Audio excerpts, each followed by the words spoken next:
Hello বন্ধুরা, আজকে আমি বানাবো দেশি মুরগির ঝোল। প্রথমেই আমি শুকনো কলাতে একটা মশলা বানিয়ে নেব। দেখে নাও এর মধ্যে কি কি মশলা আছে: দারচিনি, লবঙ্গ, এলাচ, তেজপাতা, গোটা ধনে, গোটা জিরে আর একটা শুকনো লঙ্কা। এবার কড়াইতে পরিমাণ মতো তেল দিয়ে তাতে অল্প চিনি আর তেজপাতা দিয়ে কুচো করে রাখা পেঁয়াজগুলোকে ভালো করে ভেজে নিয়ে তার মধ্যে কারি পাতা অ্যাড করব।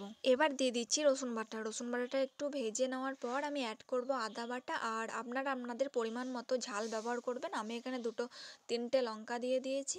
এটাকে ভালো করে নেড়ে পরিমাণ মতো হলুদ দিয়ে দেব জিরে বাটা, দিয়ে দেবো অল্প পরিমাণের লঙ্কা গুঁড়ো।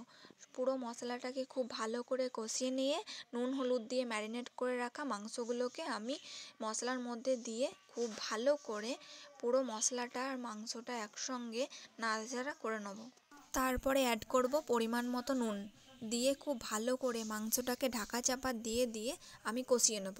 দেখো আমাদের মাংস কষানো হয়ে গেছে। এবার ওপর থেকে আমি অ্যাড করলাম গরম জল। এবার ঢাকা দিয়ে লো ফ্লেমে আমি মাংসটাকে সেদ্ধ হতে দেব। আপনারা যারা দেশি মুরগি রান্না করেন তারা অবশ্যই জানেন দেশি মুরগি রান্না করতে একটু সময় লাগে। মোটামুটি আমার মাংস রান্না শেষের দিক। আর ওপর থেকে দিয়ে দিলাম যে শুকনো খোলায় ভেজে নিয়েছিলাম সেই মশলাটা, আর দিলাম ধনেপাতা কুচি আর অল্প পরিমাণের গরম মশলা। আমার আজকের এই রেসিপি আপনাদের কেমন লাগলো তা অবশ্যই জানাবেন। যদি ভালো লেগে থাকে তাহলে আপনারাও বাড়িতে এইভাবে একবার বানিয়ে দেখবেন।